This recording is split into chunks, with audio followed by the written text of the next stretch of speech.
ओम शांति। ओम शांति। ओम शांति।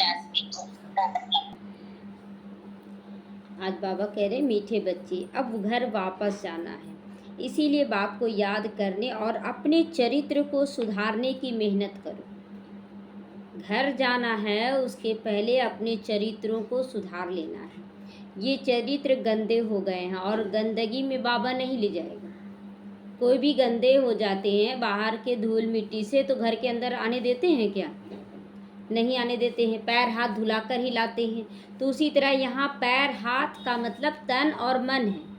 तन और मन को पवित्र बनाने से मतलब है। तो बाबा कहता है कि अपने चरित्र को सुधारना है, तभी घर वापस जा सकते हो। प्रश्न आज का, अज्ञान नींद में सुलाने वाली बात कौन सी है और उससे नुकसान क्या हुआ है?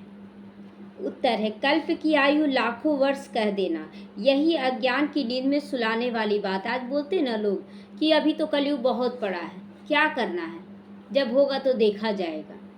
तो ये लंबी चौड़ी आयु जो बोल दिए हैं, अरबों खरबों वर्ष बोल दिए हैं, 40,000 वर्ष और पड़ा है। तो ये सब लोगों को ये भी नहीं मालूम कि ठीक है 40,000 वर्ष पड़ा है, लेकिन क्या अपनी मौत की गारंटी है? अगर उस हिसाब से भी देखें तो पुरुषार्थ करना चाहिए, लेकिन नहीं, अज्ञान अंधेरे में पड़े हुए हैं। इससे ज्ञान नेत्रहीन हो गए। ज्ञान नेत्रहीन हो गया है। घर को बहुत दूर समझते हैं कि वहाँ कहाँ जा सकते हैं, उतना दूर हम लोग कहाँ जा सकते हैं, सोचते हैं कि यहीं ख़त्म हो जाएंगे।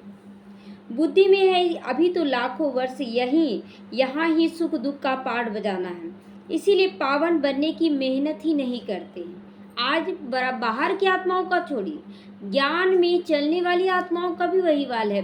अंदर में 9-6 लगा रहता है, विनाश होगा ना, कर तो रहे हैं, हो जाएगा ना विनाश। अरे विनाश के पीछे क्यों पड़े हो? अपने पुरुषार्थ के पीछे पड़ो ना, कि मुझे अच्छे से अच्छा करके जाना है, जमा करके जाना है। अब हमें मेहनत करके कर्मातीत बनना है, इस पे ध्यान देना है। ओम शांति। मीठे मीठे बच्चों को अब बाप ने घर की याद दिला दी है। भल भक्ति मार्ग में भी घर को याद करते हैं, परंतु वहाँ जाना कब है, कैसे जाना, वह कुछ भी नहीं जानते। बोलते ना, पार ब्रह्म परमेश्वर, घर को याद किए लेकिन वहाँ जाना कैसे है, कब जाना, ये तो नहीं मालूम था। तो कल्प की आयु लाखों वर्ष कह देने के कारण घर भी भूल गए हैं। समझते हैं लाखों वर्ष तो यही पाठ बजाना है, तो घर भूल ही जाएंगे ना। अब जब जाना रहेगा तो समझेंगे, अभी तो यहीं रहना है। अभी बाप याद दिलाते, बच्चे घर तो बहुत नज़दीक है। जैसे ही हम चमकते हुए सितारे के रूप में देखते हैं तो समझ आता है, अनुभव कि हम घर में हैं। जब हम फरिश्ता समझते हैं तो सोचते हैं सूक्ष्म तन में अपने आप हो जाता है। तो दूर लग रहा है क्या अपना घर? तो नज़दीक है। अब चलेंगे अपने घर, अब अपने घर चलेंगे ना सभी। मैं तो तुम बच्चों को के बुलावे पर आया हूँ बाबा, हम बच्चों के बुलावे पर आया है। तो चलोगे, चलेंगे सभी, चलेंगे। कितनी सहज बात है। भक्ति मार्ग में तो पता ही नहीं पड़ता कि कब मुक्ति धाम जाएंगे, कब जाना है मुक्ति धाम, कब जाना है मुक्ति धाम, कब जाना है।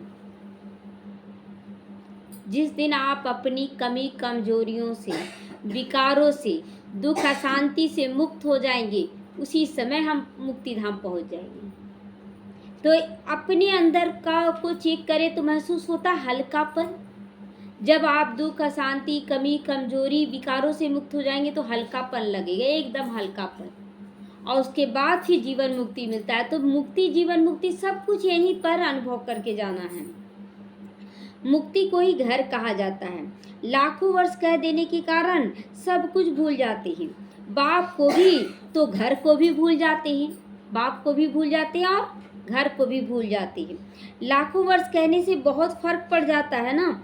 अज्ञान नींद में जैसे फिर से सो जाते हैं। अरे अभी क्या देखना, अभी कितना टाइम हुआ, सुबह सुबह उठने पर क्या होता है, अभी कितना टाइम हुआ, अभी इतना ही टाइम हुआ, अच्छा थोड़ा देर और सो जाते हैं। तो उसी तरह यहाँ भी है कि जब लाखों वर्ष कह देते हैं ना, तो अभी चलो कोई दिक्कत नहीं, अभी थोड़ा दिन और ऐश मौज कर लेते हैं, विकारों में और थोड़ा गिर लेते हैं, उसके बाद सोचेंगे।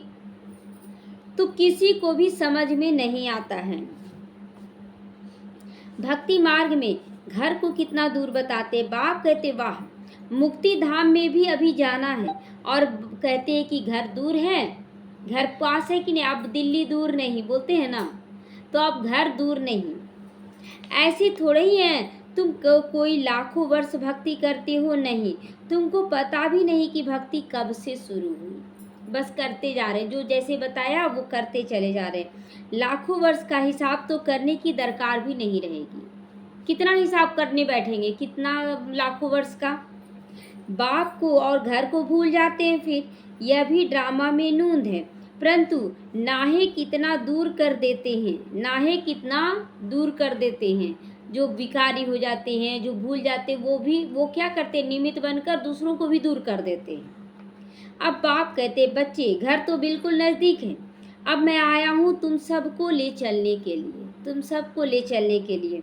घर चलना है, परंतु पवित्र तो जरूर बनना है, चाहे आप जीवन मुक्ति धाम का तैयारी करें या ना करें, मुक्ति धाम जाने के लिए भी पवित्र जरूर बनना पड़ेगा। तो गंगा स्नान आदि तो तुम करते आए हो, परंतु पवित्र तो नहीं बने हो। इतना पाप हम लोग कर चुके हैं, इतना पाप क्या गाते हैं, पाप धोते धोते गंगा भी क्या हो गई, पतित हो गई है, गंदी हो गई है। तो गंगा की नदी हमें पवित्र नहीं बना सकती है। अगर पवित्र बनते तो घर चले जाते, परंतु घर का तो पता ही नहीं, तो पवित्रता का भी पता नहीं कि ये पवित्रता क्या होती है। गंगा स्नान कर लिए और सोचते हम पावन बन गए। आधा कल्प से भक्ति की है तो भक्ति को छोड़ते ही नहीं, आज भक्ति पर ही है। कल एक बहन बोल रही थी कि घर वाले बोल रहे हैं कि ये भक्ति करना है, रुद्राभिषेक करना है, लेकिन हम तो अपने बाबा को ही मानते हैं। बहुत अच्छे से बोली, बहुत अच्छा बोली कि देखिए हम हठ योग तो नहीं करेंगे, अब घर वाले करना चाह रहे उनको हम रोकेंगे तो नहीं, अब घर में ही होगा तो जो भी करना है तो उसमें करना ही पड़ेगा, करेंगे, लेकिन हम अपने हिसाब से बाबा को याद करके करेंगे। बाबा तुम आ जाओ, तुम्हारा ही ना ये प्रतिरूप है, तो चेंज कर दिए अपने ढंग को, और सब लोग जान ही रहा है कि ये भक्ति नहीं करेगी, ये तो ज्ञान में है, सब कुछ छोड़ दिए, लेकिन इस ढंग से भी समझा सकती हैं सबको।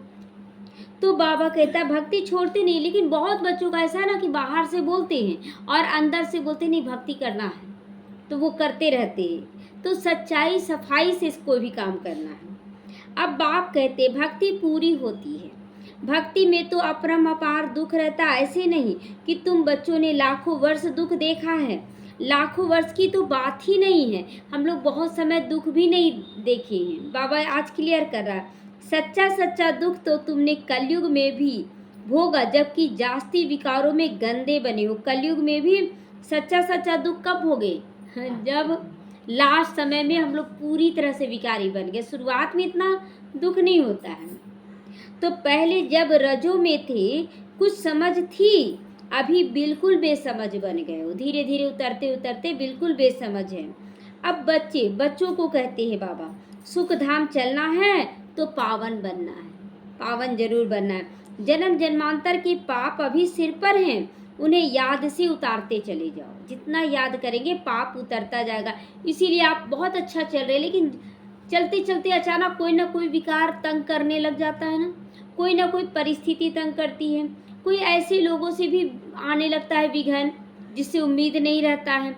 क्यों, जिस वक्त जिसको जो दिए हैं, हम जिस रास्ते से जा रहे हैं वहाँ वो खड़ा है, और वहाँ पहुँचेंगे तो वो तो देगा ना, लेकिन आप अच्छा कर रहे हैं तो कुछ ही सेकंड के लिए वो पेपर होगा, उसके बाद ठीक हो जाएगा।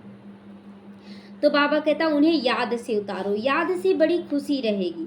जो बाप तुमको आधा कल्प सुखधाम में ले जाते हैं उनको कितना याद करना चाहिए। जो आधा कल्प 2500 साल तक सुख एक जन्म का दे रहा है, उसको कितना, अगर कोई आपको उम्मीद नहीं था किसी से और 1 लाख रुपया अचानक दे दिया, आप कितना याद करेंगे, आप तो 24 घंटे याद करेंगे, लेकिन बाबा को उतना याद नहीं करते हैं नहीं याद करते हैं। और 1 लाख रुपया मात्र कोई दे देगा ना, तो आप बोलेंगे नहीं देखो ना पूरा दे कर चला गया, पूरा दे दिया, हाँ, तो भगवान कितना दे रहा है? 2500 साल तक सब कुछ दे रहा है, तो कितना याद करना है। बाप कहते तुमको ऐसा लक्ष्मी नारायण जैसा बनना है तो एक तो पवित्र बनो और चरित्र को भी सुधारो। व्यवहार, कर्म व्यवहार को, बोल चाल, रहन सहन सब कुछ सुधार लेना है। विकारों को कहा जाता है भूत। लोभ का भी भूत नहीं, अभी रोज एक एक भूत पर बाबा चर्चा कर रहा है। काम विकार महाशत्रु है, क्रोध महाशत्रु है, आज लोभ पर आया, पहले मोह पर भी आया था। मतलब जो भी विकार जिसके अंदर है वो ही बड़ा रूप ले रहा है, वो बड़ा रूप लेकर फिर सारा विकार को आकर्षित कर लेता है। इसीलिए बाबा एक एक विकार को फिर अलग अलग कह रहे हैं कि बच्चे ये महाशत्रु हैं। वह भूत बहुत अशुद्ध है, मनुष्य को एकदम गंदा बना देती ना। लोभ लाला उसका ऐसा है, हम भी इतना करेंगे, और लोभ के बस क्या है, बेईमानी शैतानी सब कुछ करने पर उतारू हो जाते हैं। लोभ भी बहुत पाप कराता है। 5 विकार बहुत कड़े भूत है। ये 5 विकार जिसके अंदर एक भी विकार है वो उसका जीवन क्या करता है, दुखमय बना देता है। बाबा कहता है ना कि अगर एक भी विकार है तो आप अंदर ही अंदर, लोग बोलते ना नहीं सामने वाला हमको गलत किया, मेरे साथ गलत किया। आपके कप में अगर चाय नहीं है तो गिरेगा ही नहीं, चाय जरूर भरा हुआ है तभी आपको, और आपको दुख हो रहा है, दुख है आपके अंदर कमी कमजोरियों की निशानी। अगर कोई कुछ भी कर रहा ना, अगर आपके अंदर नहीं है कमी तो कोई कुछ भी करे आपको दुख नहीं होगा। कर रहा है ना, वो अपना पार्ट अदा कर रहा है, लेकिन आपके अंदर रहेगा तो दुख का फीलिंग आ जाएगा। वो ऐसा बोल दिया, वो ऐसा कर दिया, आपके अंदर है वो गलत, इसीलिए आपको लग रहा है गलत है। तो चाय है, लोग पूछा कि चाय क्यों गिरा, कोई धक्का मारा पीछे से तो चाय क्यों गिर गया, तो लोग वो व्यक्ति बोलता है क्योंकि वो धक्का मारा, यानी कि वो ऐसा करता है तभी हम ऐसे करते हैं। बोले नहीं, अगर आपके कप में चाय ही नहीं होता तो गिरता चाय। तो उसी तरह हमारे अंदर की कमी वो रियलाइज करवा रहा, देखो तुम्हारे अंदर है गलत संस्कार, गुस्सा करने का संस्कार है, और जब हम धक्का मारे तो तुम्हारा गुस्सा बाहर निकल गया, है ना। तो समझिए इस बात को कि सामने वाला तो आपको रियलाइज करवाने के लिए ऐसा कर रहा है कि देखो तुम्हारे अंदर कौन सा भूत है। तो इन सब को छोड़ना है। लोभ को भी छोड़ना भी ऐसा मुश्किल है जैसे काम को छोड़ना मुश्किल है, लोभ विकार भी कम नहीं है। मोह को छोड़ना भी इतना ही मुश्किल हो जाता है जितना काम को छोड़ना, मतलब सारा विकार बहुत बड़ा है। मोह भी देखते हैं क्या करवा देता है, बच्चों के मोह में हम लोग क्या क्या कर लेते हैं, झूठ सच सब। उस समय बाबा किनारा मोह सामने आ जाता है और उस समय श्रीमत किनारा हो जाता है। हम कौन क्या कर रहा उससे मतलब नहीं है, हम क्या कर रहे हैं उस पर अटेंशन। कहते हैं हम कि हम 100 बार अच्छाई किए, एक बार गलत किए, क्या है, क्या लोग बर्दाश्त नहीं कर सकता मेरा एक कमी। आप सफ़ेद साड़ी पहने हैं ना, एक दाग भी आपका पसंद नहीं किया जाएगा, आपको नहीं दिखाना है दाग। कौन क्या कर रहा उससे मतलब नहीं, हमें नहीं करना है। तो छोड़ते ही नहीं ये मोह, काम, क्रोध, लोभ, मोह अलग अलग बाबा बता रहा है कि सारा विकार तुम्हें ही दुख दे रहा है। आप दुखी क्यों हुए? अगर हम दुखी हुए मेरे अंदर कमी है, निश्चिंत रहेंगे, चलो ठीक है वो अपना पार्ट। अब हो रहा है क्या उतना दुख? पहले की अपेक्षा अभी चेक करें, नहीं हो रहा है ना दुख। अब पहले क्या होता था, कोई छोटा सा बात बोल दिया ना, मन में लगता था चक्कर लगा रहा है वो, ऐसा क्यों बोल दिया, क्या किए थे हम, ऐसा क्यों हुआ, अपने आप को जलाते रहते थे। अब क्या, चलो जाओ, उसका पाठ है बाबा उस आत्मा का कल्याण, यही बोलते हैं ना, उसको सकाश देना शुरू, लेकिन डिस्टरबेंस नहीं।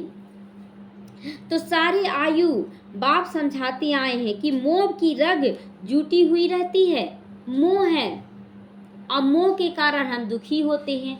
लोभ है, नाम, इज्जत, हर चीज का, महिमा का, ये सब भी लोभ है। तो क्रोध भी मुश्किल छूटता है, क्रोध भी मुश्किल छूटता है, काम भी मुश्किल छूटता है, लोभ भी, मोह भी, सारा विकार मुश्किल से छूटता है। कहते हैं बच्चों पर क्रोध आता है नाम तो क्रोध का लेते हैं, कोई भी भूत ना आए उन पर विजय पानी है। अब क्रोध क्यों आया? क्योंकि उसमें मोह है। अब मोह क्यों आया? क्योंकि उस बच्चे से लोभ है, मेरा बच्चा अच्छे से पढ़े लिखे। क्यों पढ़े लिखे? वो अपना भाग्य लेकर नहीं आया है क्या? हम उसको पढ़ाएंगे। जब ज्ञान में आए थे उस समय बोलते थे, कोरोना भी आ गया था, बोलते विनाश हो जाएगा, तुम लोग पढ़ो या ना पढ़ो बोल दिए थे। और पहले बच्चे नहीं पढ़ते थे, पढ़ते नहीं थे ना, तो बोलते थे मत पढ़ो, चलो विनाश हो जाएगा, बस अपना कर्म सुधारो। अब बच्चे क्या बोलने लगे, हमको पढ़ना है, हमको अपना लाइफ बनाना। देखिए चेंज। जब बोलते थे पढ़ो पढ़ो, बोलते थे कैसा बच्चा दे दिया भगवान, ऐसे बोलते थे। और जब बोले नहीं पढ़ो तो बोलता है पढ़ेंगे, चलो अच्छा है, अंदर में बोलते चलो अच्छा है पढ़ो तो बाबा कहता उन पर विजय प्राप्त करनी। अब बोलेंगे ना कि बच्चे बड़े हो गए हैं, अरे तो बच्चे बड़े होंगे तभी तो पढ़ने में अच्छे होंगे ना। अब छोटा बच्चा मैट्रिक तक तो पढ़ा, उसके बाद पढ़ाई में उसका मन ही नहीं लग रहा, तो क्या फ़ायदा? तो मैच्योरपन आएगा तभी तो बच्चा तो खेल पाल ही ना करेगा। तो बाप कहते जब तक मैं हूँ तब तक तुम पुरुषार्थ करते रहो। बाप कितना वर्ष रहेंगे? अब कितना वर्ष रहेंगे? 12 वर्ष और है बचा हुआ। बाप इतने वर्षों से बैठकर यही तो समझाते आए हैं, बच्चे विकारों से मुक्त बनो। अच्छा ही टाइम देते हैं, कोई कम टाइम नहीं दे रहे हैं बाबा। इतना टाइम दे देना बहुत बड़ी बात है भगवान का। सृष्टि चक्र को जानना बहुत सहज है। 7 दिन में सारा ज्ञान बुद्धि में आ जाता है। बाकी जन्म जन्मांतर के पाप कटने में देरी लगती है। ये पाप है जो हमें दुख ही दे रहा है, कोई दुख दे नहीं रहा। हम दुख ले क्यों रहे हैं? कोई देगा, खट्टा सब्जी देगा तो हम ले लेंगे, मेरे घर में ताज़ा बना हुआ है, हम क्यों लेने जाएं? अब कोई गलत काम कर रहा है तो हम उसकी काम से दुखी क्यों? न्यारा बन जाए। तो यही तो मुश्किलात है। और हम बोलते दूसरे दुख दे रहे हैं, सारा गुण गाते रहते, वो ऐसा किया है, वो ऐसा बोला, वो ऐसा किया, ये गुण गाते रहते। मतलब भगवान से श्रेष्ठ कौन हो गया? वो व्यक्ति हो गया, आप उसको याद कर रहे हैं। उसके लिए बाबा टाइम देते हैं कि समझाने के लिए टाइम देता है, बच्चे से निकलो, उसको याद मत करो, तुम मुझे याद करो ना, हम तुमको सुख दे रहे हैं। माया का अपोजिशन बहुत होता है, एकदम भुला देती है। यहाँ बैठते हैं तो सारा समय याद में थोड़ी बैठते हैं, बाहर भी बुद्धि चली जाती है ना। यहाँ बैठे बैठे दाल चढ़ाए हैं, सब्जी चढ़ाए हैं, थोड़ा ये काम छोड़ कर आए हैं, हो जाता है। इसीलिए टाइम देना है, मेहनत करके कर्मातीत अवस्था को पाना। पढ़ाई तो बहुत सहज है, सेंसिबल बच्चे हो तो 7 रोज में ही सारा ज्ञान समझ ले। यह 84 का चक्र कैसे फिराते हैं। बाकी पवित्र बनने में मेहनत लगती है, इस पर हंगामे भी होते हैं। समझते हैं बात तो राइट है, हम ग्लानि करते थे, ये ब्रह्मा कुमारियाँ ना भाई बहन बना देती हैं, परंतु बात तो बरोबर राइट ही है ना। एक माता पिता की संतान क्या हैं हम? भाई बहनी तो हैं। तमेव माता च पिता सभी गाते हैं, तो भाई बहन तो बन गए ना। तो जब तक हम प्रजापिता ब्रह्मा के बच्चे नहीं बने हैं तब तक हम पवित्र रह कैसे सकते हैं? क्रिमिनल आई से सिविल आई कैसे बन सकती है? तो कितना मतलब ये मुरली पढ़ने से जो लोग मतलब सोचते हैं कि नहीं ब्रह्मा कुमार कुमारी शादी कर सकते, उनको कितना ग्लानि फील होता होगा उस समय कि बाबा रोज बोलता है हम भाई बहन हैं, हम कैसे कर लिए गलत। तो बाबा कहता है ये युक्ति बड़ी अच्छी है, हम ब्रह्मा कुमारियाँ हैं तो भाई बहन तो हो गए ना। इसमें बड़ी मदद मिलती है, बाबा से मदद मिलती है अगर आप सच्चे दिल से साफ दिल से करती हैं। सिविल आई बनाने में ब्रह्मा का कर्तव्य भी क्या है? आप समान बनाना, बाप समान बनाना। तो ब्रह्मा द्वारा देवी देवता धर्म की स्थापना और मनुष्य को देवता बनाना, यही है कर्तव्य उनका। तो जो कर्तव्य ब्रह्मा बाप का, वही कर्तव्य हमारा भी है। बाप आते ही है पुरुषोत्तम संगम युग पर, तो समझाने की कितनी मेहनत करनी पड़ती है।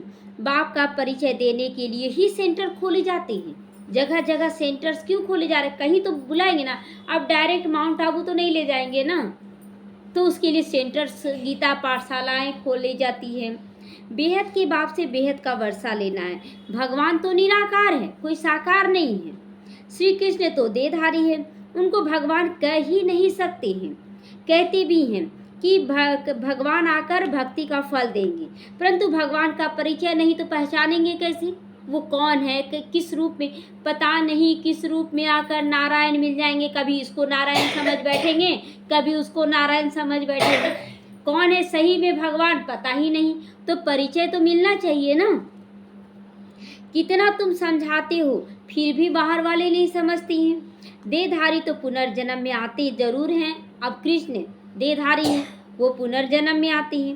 अब उनसे वर्षा मिल न सके। आत्माओं को एक परमपिता परमात्मा से वर्षा मिलता है। मनुष्य को जीवन मुक्ति नहीं दे सकता, अल्पकाल के लिए वो सुख दे सकता है, लेकिन जीवन मुक्ति नहीं दे सकता हमेशा के लिए। जब अंदर की स्थिति मजबूत होगी ना, तभी आप महसूस करेंगे कि बहुत अच्छा लग रहा है, नहीं तो अंदर ही अंदर जलते रहेंगे। ऐसा वो किया, ऐसा कि क्या जहर को घोलना, जहर को क्या घोलना, जो जहर मुझे जला रहा उस जहर को निकाल कर फेंक दे, और बस बाबा और मैं, चलो जो हुआ क्षमा याचना कर लें, हो गया, बात खत्म। उससे ज़्यादा नहीं। खुद को जलाना क्यों? हम खुद का दुश्मन बन पड़ते हैं। तो यह वर्षा पाने के लिए, ये जो वर्षा है कि अंदर से हम स्थिर हो जाएं, शांत हो जाएं, ये वर्षा पाने के लिए बच्चे पुरुषार्थ कर रहे हैं। उस बाप को पाने के लिए तुम कितना भटकते थे। पहले तो सिर्फ एक शिव की पूजा करते थे, फिर और तरफ बुद्धि चली जाती नहीं थी। पहले एक शिव बाबा को ही पूछते थे, और उसका धीरे धीरे क्या हुआ, बढ़ता गया। उससे नहीं मिला उससे सही, उससे नहीं मिला तो उससे सही। क्या होता है कि हम पहले क्या करते थे, किसी से अपने अंदर बात रहता था तो लगता था उससे बोल दे। अब उससे बोल दिए तो भी मन नहीं भरा, क्योंकि जो आत्मा को भोजन चाहिए तो वो नहीं मिला। अब दूसरे के पास अपना सारा बात रख लेते हैं। अब जाहिर सी बात है, जब हम अपनी बात कहेंगे तो अपने को बचाते हुए कहेंगे बचाते हुए कहेंगे, अगला को दोषी बनाते हुए कहेंगे। तो ये चीज़ जाहिर सी बात है, लेकिन हम अपने अंदर रखें ही क्यों, उसको निकाल कर ख़त्म कर दें। तो वह थी अब व्यभिचारी भक्ति एक के पास अटकी हुई थी। बहुत अच्छा है, लेकिन औरों के मंदिर इतने नहीं थे उस समय। अभी तो देखो ढेर चित्र, ढेर मंदिर बनाते रहते हैं। भक्ति मार्ग में तुमको कितनी मेहनत करनी पड़ती। कभी यहाँ जाओ, एक ही शिवलिंग है, यहाँ भी जाओ, देवघर भी जाओ, वहाँ जाओ, कहाँ कहाँ नहीं जाते थे। तुम जानते हो शास्त्रों में कोई गति और सदगति का रास्ता नहीं लिखा हुआ है, वह तो एक बाप ही बताती हैं। भक्ति मार्ग में कितने मंदिर बनाते हैं।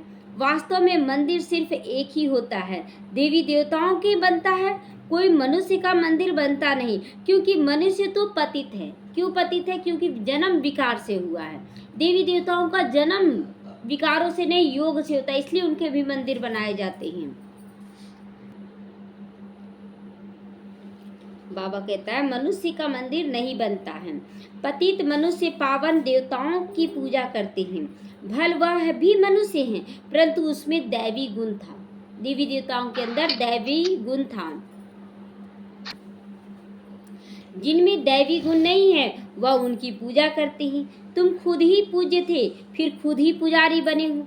मनुष्य की भक्ति करना, ये 5 तत्वों की भक्ति करना है। मनुष्य की भक्ति, लोग बोलते ना पैर धोकर भी पीते थे गुरु के, तो कितना घृणा नहीं लगता है? पीने समय जरूर लगता है, लेकिन फिर सोचते हैं गुरु हैं।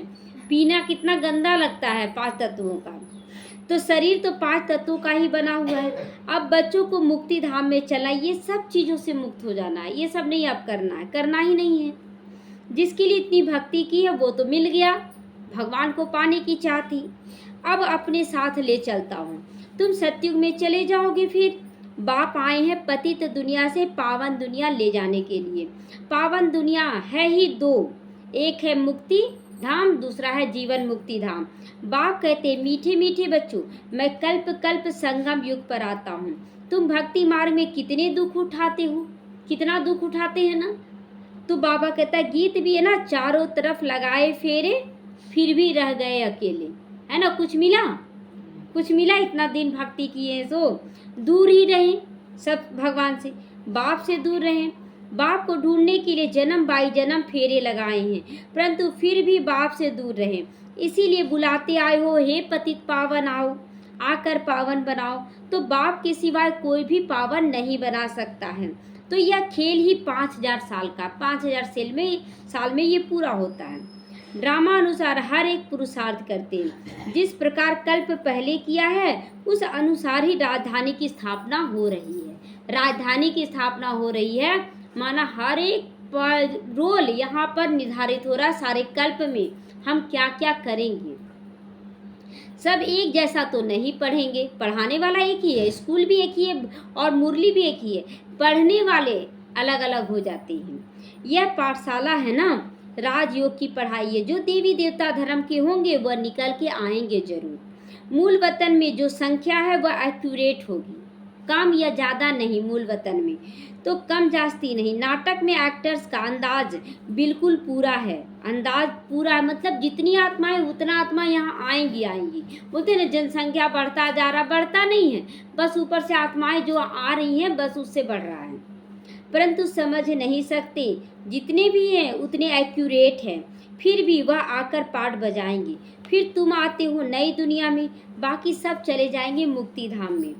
अभी कोई गिनती करे तो कर सकते हैं, अभी कोई गिनती करे तो कर सकते हैं कि कितने मनुष्य हैं, कितनी आत्माएं हैं, लेकिन फिर भूल जाएंगे। अब फिर बोलेंगे जनसंख्या तो दिन प्रतिदिन बढ़ता जा रहा है। अभी बाप तुमको बहुत गुही से गुही पॉइंट बताते हैं। शुरू की और अभी की समझाने में फ़र्क है ना। अभी अव्यक्त मुरली जो चलता है उसका समझाने देखिए कितना पावरफुल है। तो पढ़ाई में टाइम लगता है, पढ़ने में फट से कोई आईएएस तो नहीं बन जाएगा। बन जाएगा क्या? नहीं बन जाता है। नंबरवार पढ़ाई होती है। बाप कितना सहज कर समझाते हैं जो मनुष्यों की बुद्धि में सहज बैठ सके। दिन प्रतिदिन नई नई पॉइंट बाबा समझाते रहते हैं। अब बाप कहते मुझ पतित पावन बाप को बुलाया है, मैं आया हूँ तो तुम अब पावन बनो। पावन बनो यानी तन और मन दोनों को पवित्र बनाओ। अपने को आत्मा समझकर माम एकम याद करो तो तुम सतो प्रधान बन जाओगे। ये बाबा का वरदान मिल गया कि अगर तुम माम एकम मुझे एक को याद करोगे तो तुम सतो प्रधान बन जाओगे। फिर यहाँ आना पड़ेगा पाठ बजाने के लिए। बाप कहते आत्मा पतित बनी है, इसीलिए पतित पावन बाप को याद करती है। क्यों? पावन बनाने के लिए। कितना वंडर लगता है, इतनी छोटी सी आत्मा कितना बड़ा पाठ बजाती है। शिव बाबा की भी आत्मा कितनी छोटी सी है और हम आत्माएं भी एकदम बिंदी हैं और कितना बड़ा पाठ बजाती हैं। इसको ही कुदरत कहा जाता है। उनको जैसे एक छोटा सा चिप में कितना सारा भर दिया जाता है गाना, एक छोटे से मोबाइल में पूरे संसार का न्यूज़ भर दिया जाता है। ये है साइंस। और आत्मा में जो पाठ भराता है ये है कुदरत। तो कोई कहते हम परमात्मा का साक्षात्कार करें। बाप कहते इतनी छोटी सी बिंदी का साक्षात्कार क्या करोगे, क्या मिल जाएगा, इससे क्या मिल जाएगा? मैं जानने लायक हूँ, तुम समझो कि मैं कैसा हूँ, कौन हूँ, ना कि बाकी देखना तो मुश्किल है। अब देखना भी कब होगा? जब दिव्य दृष्टि मिलती है। आत्मा को तो सब कर्मेंद्रियाँ मिली हुई हैं पाठ बजाने के लिए। कितना पाठ बजाती है, यह वंडर लगता ना। एक बिंदी और 84 जन्मों का कितना पाठ बजाती है। कभी भी आत्मा घिसती नहीं है, घिसती नहीं है। देखते हैं चंद्रमा घिसता है क्या? छोटा बड़ा होता है? नहीं, उसका लाइट कम होता है, गोल आकार वही रहता है। आप ध्यान से देखेंगे ना तो पूरा गोल नजर आएगा। तो यह अविनाशी ड्रामा, यह अविनाशी बना बनाया है। कब बना ये पूछ नहीं सकते। कब बना? कभी तो बना होगा। कौन बनाया, किसने बनाया, कैसे बनाया, बहुत सारा चीज़ है।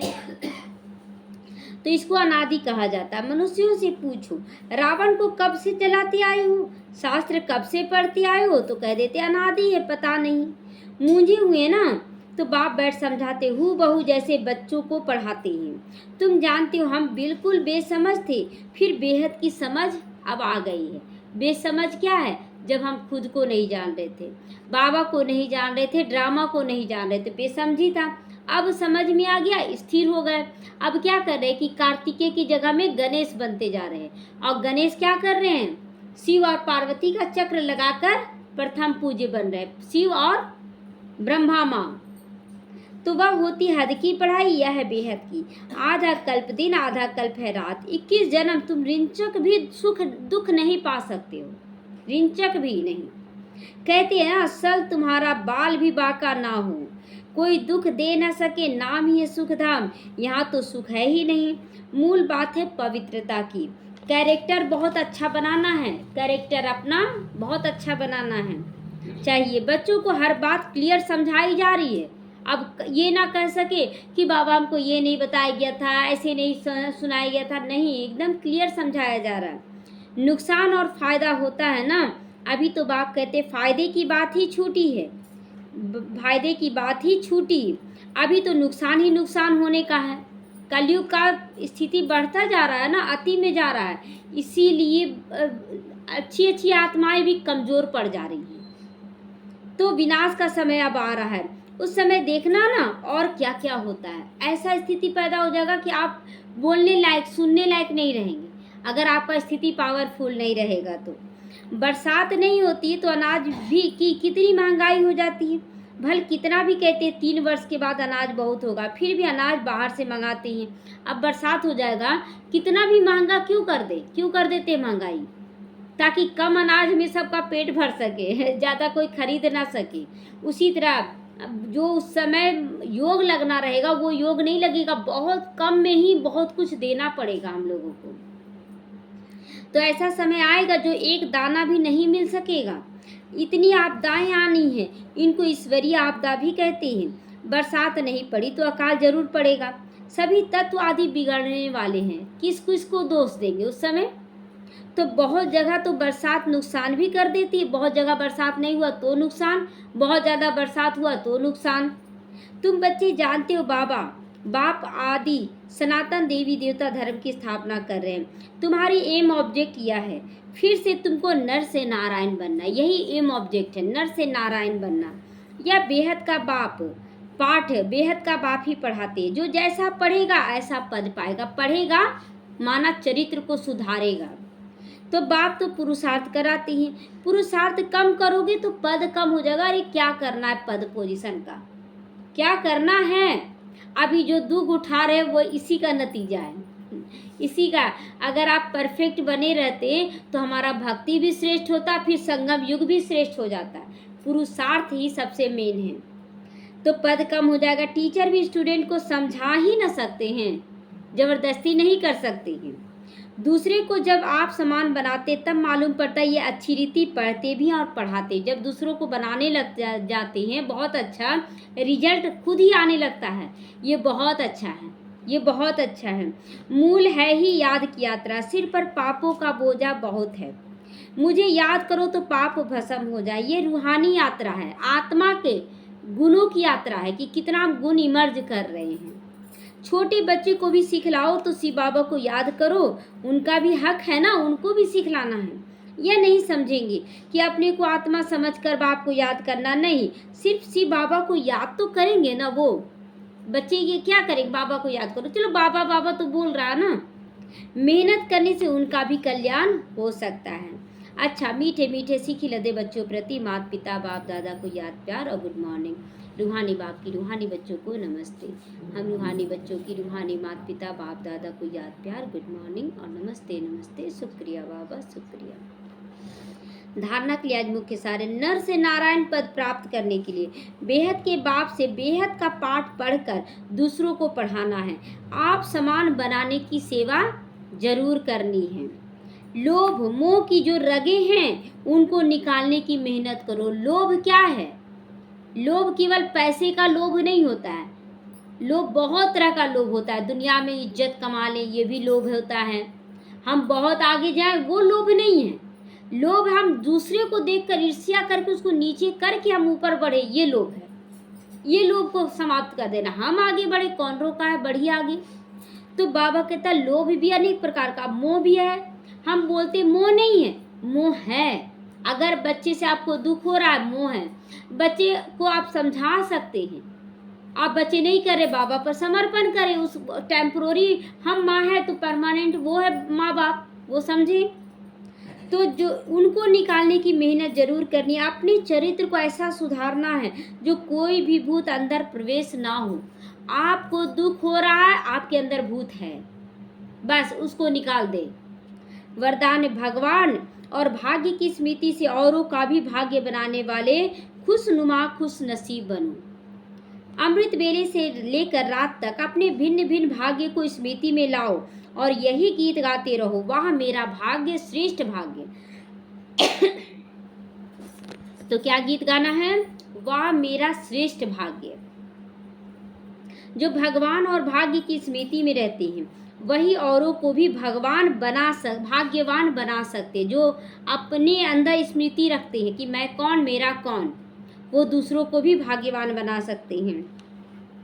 ब्राह्मण माना ही सदा भाग्यवान, सदा खुश नसीब। किसी की हिम्मत नहीं जो ब्राह्मण आत्मा की ये खुशी को कम कर दे। है ताकत, अगर मेरे अंदर हल्कापन है तो कोई किसी का ताकत नहीं। बोलते रहो, जितना भी बोलना है बोलो, हमको कोई फर्क नहीं पड़ता है। हर एक खुशनुमा खुश नसीब हो, ये वरदान है बाबा का। ब्राह्मण जीवन में खुशी को जाना असंभव है, ब्राह्मण जीवन में खुशी का जाना असंभव है। लेकिन खुशी जाता क्यों है? आपके अंदर विकार है। तो भले शरीर चला जाए, खुशी ना जाए, है ना, खुशी नहीं जाना चाहिए। स्लोगन है, माया के झूले को छोड़ो, अतीन्द्रिय सुख के झूले में सदा झूलो। अतीन्द्रिय सुख ही सदा काल का, कोई झूला कोई छीन नहीं सकता है कि अब हमको झूलने दो। झूला में क्या होता है, थोड़ा देर हम झूले, अब हमको झूलने दो। लेकिन बाबा का झूला कोई छीन सकता है? तुम भी लो, हम भी लेंगे, इतना ज़्यादा झूला है। ओम शांति।